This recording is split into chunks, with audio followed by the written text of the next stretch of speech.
తాకట్టులో ఉన్న బంగారాన్ని విడిపించి ఆ రోజు ఆన్లైన్ ధరకే కొంటుంది కొమ్మూరి గోల్డ్.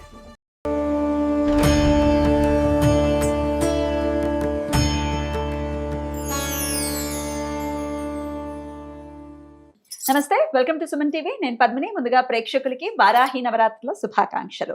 వారాహిదేవి కోరుకుంటే కొంగు బంగారం చేసేటటువంటి స్వరూపం అని మనందరికీ తెలిసినటువంటి విషయమే. అయితే వారాహి నవరాత్రుల్ని మరి ఎవరెవరు ఎలా చేసుకోవాలి, రోజు చదువుకోవాల్సినటువంటి స్తోత్రాలు ఏమిటి, పాటించాల్సినటువంటి నియమాలు ఏమిటి, ఇవన్నీ ఖచ్చితంగా మీలో ఎన్నో సందేహాలు ఉంటాయి. ఇవన్నీ నివృత్తి చేయడానికి ఈరోజు మనతో పాటు సిద్ధంగా ఉన్నారు మన అక్క స్రవంతి గారు. మాట్లాడదాం.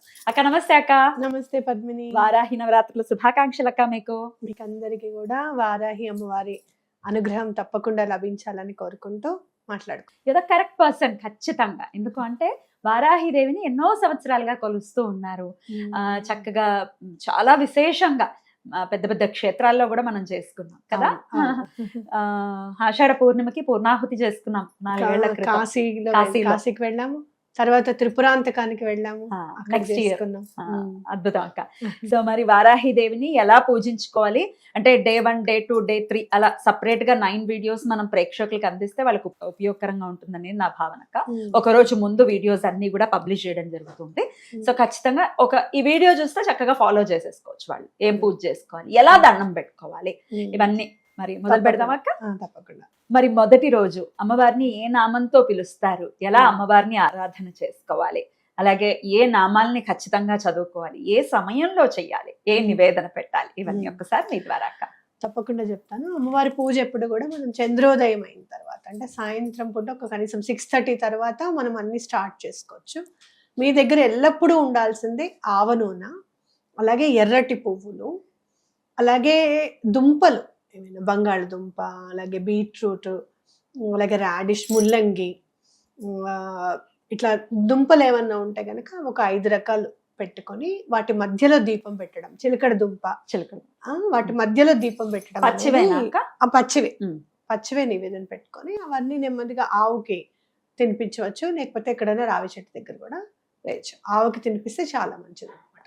అలాగే కంద దీపం పెట్టాలి అనుకుంటే కనుక కందం తీసుకొని వచ్చి పైన కొంచెం తీసేసి అందులో పసుపు కుంకుమ మొత్తం రాసి చక్కగా ఆవ నూనె వేసి ఒత్తు వేసి దీపం పెట్టడం అనేది చాలా మంచిది. లాస్ట్ టైం ఒక అమ్మాయికి చేసుకుంటే కందలో మొత్తం ఇట్లా వారాహి అమ్మవారి షేప్ వచ్చేసింది కంద కూడా. మళ్ళీ ఆ అమ్మాయి మధ్యలో వెళ్ళి వస్త్రం అది తీసుకొచ్చి కట్టింది అనమాట కందకి.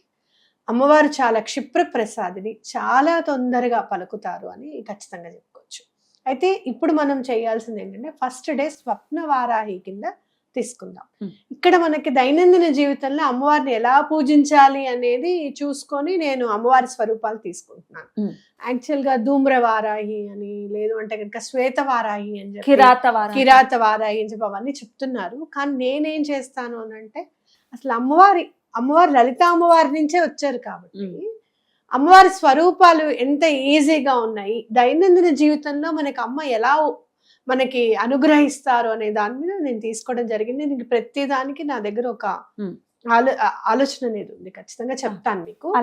స్వప్న వారాహి కిందకి తీసుకున్నాను. స్వప్న వారాహి అమ్మవారిని ఏంటి అంటే అమ్మవారు ఏదైనా ఉంటే గనక మనకి కలలో కనిపించి చెప్తారు, మనకి అభయం అందిస్తారు అనేది ఖచ్చితంగా నమ్మండి. నేను ఈయన గురించి ఫస్ట్ ఇంకా ఒంట్లో బాగుండడం స్టార్ట్ అంటే బాగాలేదు అని అనుకున్నప్పుడు మళ్ళీ చాలా భయపడి అమ్మను వేదన చేయాలి, ఆయన జాగ్రత్తగా చూసుకోవాలి ముందు అని చెప్పి నేను దండం పెట్టుకున్నప్పుడు ఇలానే అందరు ఉంటారు కదా మా ఇంట్లో పూజ రూమ్ లో లేని వాళ్ళు ఎవరు, దేవాలయం, వాళ్ళందరికీ చెప్పాను మీరు ఎవరు నా కల్లో కనిపించి చెప్తారో ధైర్యం మీకే వదిలేస్తున్న చాయిస్, నాకు కలలో కనిపించి నాకు ధైర్యాన్ని చెప్పండి అని అన్నప్పుడు వారాహి అమ్మవారు కనిపించారు కలలో. ఎంత అంటే మధ్య దారిలో చౌరస్తాలో ఆవిడ ఇట్లా పెద్దగా ఉందట ఆవిడ విగ్రహం, నవ్వుతూ నన్ను అభయం ఇచ్చారు అమ్మవారు. చక్కగా నామం కూడా ఇప్పటికీ నాకు తెల్లటి నామము, ఇదంతా యు ఏమో తెలుపు, మధ్యలో బొట్టేమో ఎర్ర నామం కనపడుతూ ఇచ్చారనమాట. అంటే అభయం అనేది అందించారు అనేది ఖచ్చితంగా చెప్పుకోవచ్చు. ఆ అభయం మరి ఈయనను రక్షించలేదా అనడానికి కాదు, ఆయన లాస్ట్ మినిట్ వరకు ఇబ్బంది పడకుండా ఆవిడ చూసుకున్నారు. లాస్ట్ మింగుడు పడలేదు ఇంకొక 2 రోజుల్లో. భయం అనిపించింది, మింగుడు ఎందుకు పడట్లేదు అని అమ్మవారికి దండం పెట్టుకుంటే ఆ రోజే మళ్ళీ వెంటనే 10 నిమిషాల్లో మింగుడు పడింది. వెంటనే మళ్ళీ ప్రోటీన్ వాటర్ తాగగా ఫాస్ట్ గా అలా అమ్మవారు ఎప్పటికప్పుడు రక్షిస్తూనే వచ్చారు. కాబట్టి అలా స్వప్నంలో తెలియచేస్తారు అమ్మవారు. తప్పకుండా ఎటువంటి పరిస్థితుల్లోనూ అమ్మని నమ్మండి. అలాగే దీపం పెట్టుకునేటప్పుడు, మీరు దీపం పెట్టేటప్పుడు మీ ఇష్టం, 11 దీపాలు పెట్టచ్చు, 5 దీపాలు పెట్టచ్చు. అమ్మవారికి 5 సంఖ్య అంటే చాలా ఇష్టం, 5 దీపాలు పెట్టుకోవచ్చు. అలాగే అమ్మని కొలిచేటప్పుడు 12 ద్వాదశ నామాలు, అలాగే వారాహి కవచం ఒకటి, వీలైతే గనక వారాహి సహస్రనామ స్తోత్రం గనక చదువుకుంటే చాలా మంచిది. ఇప్పటికీ కొన్ని చోట్ల నేను మల్లెపూలు చూస్తున్నాను. మల్లెపూలు చక్కగా ఎక్కువగా తెచ్చుకొని ఒక్కొక్క నామానికి ఒక్కొక్క మల్లెపూ వేస్తూ కూడా అమ్మవారికి సహస్రనామ స్తోత్రం చదివితే చాలా మంచి ఫలితం. అశ్వమేధ యాగం చేస్తే ఎంతటి ఫలితం వస్తుందో అంతటి ఫలితం సహస్రనామ స్తోత్రం చదవడంతోనే వస్తుంది అనేది గుర్తుపెట్టుకోండి. అద్భుతం. అయితే అది చదవలేని వాళ్ళు కనీసం మీరు ద్వాదశ నామాలు కవచం అయితే ఖచ్చితంగా చదువుకోవాలని చెప్తున్నారు. మరి అయితే ఆ ద్వాదశ నామాలు కవచం అనేది లాస్ట్ లో మీరు చదివి వినిపిద్దరు గాని, అయితే ఇప్పుడు దసరా నవరాత్రుల్లో ఎలా అయితే రకరకాల అలంకరణలు ఇట్లా చేస్తూ ఉంటారు కదా, అవన్నీ అక్కర్లేదు కదా అక్క. ఇక్కడైతే అలంకరణ అంటే అమ్మవారికి ఎర్రటి పువ్వులు ఇష్టము, ధూపం ఇష్టం అమ్మవారికి. చక్కగా చక్కటి ధూపం తీసుకొచ్చి పెట్టుకోండి ఎవ్రీ డే. ఒక రోజు దశాంగం అంటే దశాంగం పొడి అని దొరుకుతుంది, ఆ ధూపం వేయచ్చు. ఒక రోజు గుగ్గిలం వేయచ్చు. అట్లా మీ ఇష్టం, మీకు ఎలా చేయాలనిపిస్తే అట్లా. అమ్మవారికి ప్రత్యేకంగా తాంబూలం పెడితే చాలా ఇష్టం. తాంబూలం పెడితే ఏంటి అంటే పిల్లలకి జ్ఞానం వస్తుంది అని గుర్తుపెట్టుకోవాలి, మనకు కూడా జ్ఞానం వస్తుంది అనేది గుర్తుపెట్టుకోవాలి. ఓకే. చాలా మంది అమ్మవారిని పూజించకూడదునో లేకపోతే ఉగ్ర రూపం అని చెప్పి చాలా భయపడుతున్నారు. అలాంటివి ఏమీ పెట్టుకోవద్దు. కలసం పెట్టుకోవాలి అక్క ఖచ్చితంగా. ఇప్పుడు నేను ఇంట్లో చేసుకుందాం అనుకుంటున్నా, మరి కొంతమంది కలసం ఆనవాయితీ ఉంటుంది, ఉండదు, ఫస్ట్ టైం ఆనవాయితీ లేనప్పుడు కలస స్థాపన జోలికి వెళ్ళకండి. ఓకే. అమ్మవారి చిత్రపటం పెట్టుకుంటే అమ్మవారు వచ్చి కూర్చున్నట్టే. మీకు ఒక రోజు పూజ అయిన వెంటనే 2వ రోజు అమ్మ దాంట్లో ఏదో ఒక మార్పు అనేది కనపడుతుంది. అంటే ఇది అప్పుడు లేదే అని అనుకుంటాం అనమాట మనం. అలా మార్పు అనేది ఉంటుంది. ఏదో ఒక రూపంలో మీకు ఫొటోస్ తీసుకుంటుంటే అదేంటి హారతి ఇచ్చేటప్పుడు లేదంటే దీపంలోను ఎక్కడో ఒకటి అమ్మవారి స్వరూపం మాత్రం ఖచ్చితంగా కనిపిస్తుంది. సరే. బెల్లం పానకం ఒకటి నైవేద్యం పెట్టుకోవాలి. మర్చిపోకూడనివి ఆవ నూనె, బెల్లం పానకం, ధూపము, అలాగే 5 ఒత్తులతో దీపము, అట్లాగే రూట్ వెజిటబుల్స్ ఉంటాయి కదా, క్యారెట్, ముల్లంగి, బంగాళదుంప, అలాగే బీట్రూట్, చిలకడ దుంప. ఉడకబెట్టిన చిలకడ దుంపలు గనక నివేదన పెడితే చాలా మంచిది. ఈ 9 రోజులు కూడా పెట్టుకోవచ్చు. 9 రోజులు అదే పెట్టుకోండి. అమ్మవారికి గుండ్రంగా ఉన్నవి ఏవైనా కూడా చాలా ఇష్టం అనమాట. ఈ 9 రోజులు కూడా లడ్డూలు చక్కగా, లడ్డు అను లేకపోతే మనం బొంబాయి రవ్వ లడ్డు చేస్తాం కదా, అవను ఏదైనా గుండ్రంగా చేసి పెడితే అమ్మవారికి ఇష్టం. మరి ప్రతిరోజు తలస్నానాలు చేయాల్సి ఉంటుందా 9 రోజులు ఒకవేళ దీక్ష లాగా చేసుకుంటే? లేదు, నేనైతే ఫస్ట్ రోజే తలస్నానం చేస్తాను. తర్వాత 2 రోజులు అయిన తర్వాత మనం బయటకి అక్కడికి వెళ్తూ ఉంటాం కదా, విధిగా చెప్పులు వేసుకోకుండా ఉంటే చాలా మంచిది. 9 రోజులు ఎండాకాలం కూడా లేదు కాబట్టి విధిగా చెప్పులు వేసుకోకుండా నడిస్తే గనక అమ్మవారు శీఘ్రంగా అనుగ్రహిస్తారు. అద్భుతం. స్వప్న వారాహిగా చేసుకునేటటువంటి మొదటి చూసుకున్నప్పుడు అమ్మ మాకు ఏదన్నా ఉంటే స్వప్నంలో నాకు కనిపించి నాకు చెప్పమ్మా, నన్ను అనుగ్రహిస్తే గనక నా కళ్ళలో కనిపించు తల్లి అని చెప్పి తప్పకుండా దండం పెట్టుకోండి. తప్పకుండా అమ్మవారు అనుగ్రహిస్తారు. ఓకే. మరి అయితే ద్వాదశ నామాలు అలాగే కవచం ఎలా చదువుకోవాలి ఒకసారి మీరు చదివి వినిపిస్తే, పోనీ మీరు వింటూ ఒకవేళ మాకు 4 తిరగదండి, మాకు భయంగా ఉంది అంటే ఈ వీడియో ప్లే చేసుకుంటూ పుష్పాలని సమర్పించవచ్చు కదా? చేయొచ్చు. ఆ విఘ్నేశ్వరుడి పాద పద్మములకు నమస్కరిస్తూ మనం ఇప్పుడు వారాహి అమ్మవారి ద్వాదశ నామాలు చదువుకుందాం.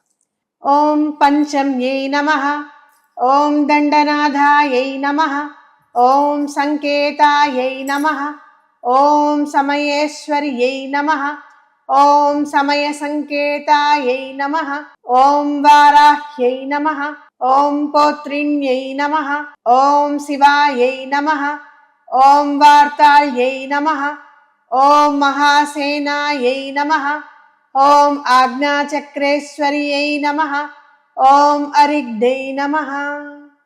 ఆ విఘ్నేశ్వరుడి పాదపద్మములకు నమస్కరిస్తూ మనం అమ్మవారి వారాహి కవచం చదువుకుందాం. అస్య శ్రీ వారాహి కవచస్య త్రిలోచన ఋషి అనుష్ఠుప్ ఛందః శ్రీ వారాహి దేవత. ఓం బీజం గ్లౌం శక్తి స్వాహేతి కీలకం మమ సర్వశత్రునాశనార్థే జపే వినియోగః. ధ్యానం ధ్యాత్వేంద్రనీలవర్ణాభాం చంద్ర సూర్యాగ్నిలోచనాం విధి విష్ణు హరేంద్రాది మాతృభైరవ సేవితాం జలన్మణి గణ ప్రోక్తమకుటాం అవిలంబితాం అస్త్రశస్త్రాణి సర్వాణి తత్తత్ కార్యోచితాని చ ఏతైః సమస్తైర్వివిధం బిభ్రతిం ముసలం హలం పాత్వా హింస్రాన్ హి కవచం భుక్తి ముక్తి ఫలప్రదం పటే త్రిసంధ్యం రక్షార్థాం ఘోరశత్రు నివృత్తిదం వార్తాళి మే శిరః పాతు గౌర్యాస్య ఫాలముత్తమం. నేత్రే వరాహ వదనా పాతు కర్ణౌ తథాంజని ఘ్రాణం మే రుంధిని పాతు ముఖం మే పాతు జంభిని పాతు మే మోహిని జిహ్వాం స్తంభిని కంఠమాదరాత్ స్కందో మే పంచమి పాతు భుజౌ మహిషవాహన సింహరూఢాకరో పాతు కుచో కృష్ణ మృగాంచిత నాభిం చ శంకిని పాతు పృష్ఠదేశే త్రుచక్రిణి ఖడ్గిని పాతు కట్యాం మే మేఢ్రం పాతు చ కేధిని గుదం మే క్రోతిని పాతు జగనం స్తంభిని తథా చండోర్చోర్ముయుగ్మం జానుని శత్రుమర్దిని జంగాద్వయం భద్రకాళి మహాకాళి చ గుల్పయోః పాదాద్యంగుళి పర్యంతం పాతు చోన్మత్త భైరవి సర్వాంగం మే సదా పాతు కాల సంకర్షణి తథా యుక్తాయుక్త స్థితం నిత్యం సర్వ పాపాత్యముచ్యతే సర్వే సంరధ్య సంయుక్తం భక్త రక్షణ తత్పరం సమస్త దేవతా సర్వం సవ్యం విష్ణోః పురార్ధనే సర్వశత్రు వినాశాయ శూలినా నిర్మితం పురా సర్వభక్త జనాశ్రిత్య సర్వ విద్వేష సంహతి వారాహి కవచం నిత్యం త్రిసంధ్యం యపటే నరః తథా విదం భూతగణాన స్పృశంతి కదాచన ఆపదాః శత్రుచోరాది గృహదోషాశ్చ సంభవాః మాతా పుత్రం యదా వత్సం దేను పక్షేవలోచనం తథాంగమేవ వారాహి రక్షా రక్షాతి సర్వదా. ఇది శ్రీ రుద్రయామల తంత్రే శ్రీ వారాహి కవచం. రుద్రయామల తంత్రం అంటే చాలా చాలా మహిమాన్వితమైనది అని వింటూ ఉంటాం. అద్భుతం. ఒక్కసారి చదువుకుంటే చాలా అక్క. ఒకసారి చదువుకుంటే చాలు. అమ్మవారి కవచం ఏంటంటే అన్ని విధాలుగా అసలు పంచభూతాలని కాదు, లేదు అంటే గనక శత్రువులు బయట అంతఃశత్రువులు, మనలో ఉన్న అంతఃశత్రువులు ఎలా ఉంటారు చెప్పు, ఎవరు అవునా కాదా, అలాంటి వాళ్ళని కాదు, ఏదైనా కానీ శత్రు సంహారం అనేది అమ్మవారు చేస్తారు. మనని కూడా చాలా అంటే చాలా మౌల్డ్ చేస్తారు. ఒక రకంగా చెప్పాలి అని అంటే మనం కూడా అంటే అమ్మవారి చేతిలో మనం కూడా శిల్పంగా తయారవుతాం అనేది ఖచ్చితంగా చెప్పుకోవచ్చు. 9 రోజులు పూజ చేసుకునే వాళ్ళు బ్రహ్మచర్యం పాటించాలా? తప్పకుండా పాటించాలి. బ్రహ్మచర్యం అనేది తప్పనిసరి. అలాగే తామసిక ఆహారం, నాన్ వెజ్ తినకూడదు, ఉల్లిపాయ తినకూడదు, వెల్లుల్లిపాయ తినకూడదు. ఒకవేళ మేము 9 రోజులు చేయలేకపోతున్నామండి, రకరకాల కారణాల రీత్యా, అది పీరియడ్స్ ఉన్నాయి, ఇట్లా రకరకాలు ఉన్నాయి అనుకోండి, 3 రోజులు 5 రోజులు చేసుకోవచ్చా? ఎన్ని రోజులు చేస్తే అంత ఫలితం ఇస్తుంది అమ్మ. 3 రోజులు చేసిన తర్వాత అనుకోకుండా మీకు ఏమైనా అడ్డొచ్చింది అనుకోండి, తిట్టుకోకండి. అంటే అసలు ఏమీ చేయకుండా నువ్వు పక్కన కూర్చుని కూడా నన్ను పూజించవచ్చు అనేంత అమ్మవారు ఇచ్చింది అని ఖచ్చితంగా నమ్మండి. తప్పకుండా మంచి జరుగుతుంది. అద్భుతం. మొదటి రోజు స్వప్నవారాహిగా అమ్మవారిని కొలవాలి అని చెప్తున్నారు కాబట్టి మొదటి రోజున ఖచ్చితంగా అమ్మవారి ఆరాధన చేసుకుని ఆ తల్లి యొక్క కృపకి మీరు పాత్రలు అవ్వాలని మనస్ఫూర్తిగా కోరుకుంటూ, మరి 2వ రోజు అమ్మవారిని ఎలా పూజించుకోవాలి అనేది నెక్స్ట్ వీడియోలో, రేపటి వీడియోలో తెలుసుకుందాం. ఏ నామంతో కొలవాలి అనేది చాలా అద్భుతంగా మాకు వివరించారక్క. కృతజ్ఞతలు. నమస్తే అక్క. నమస్తే.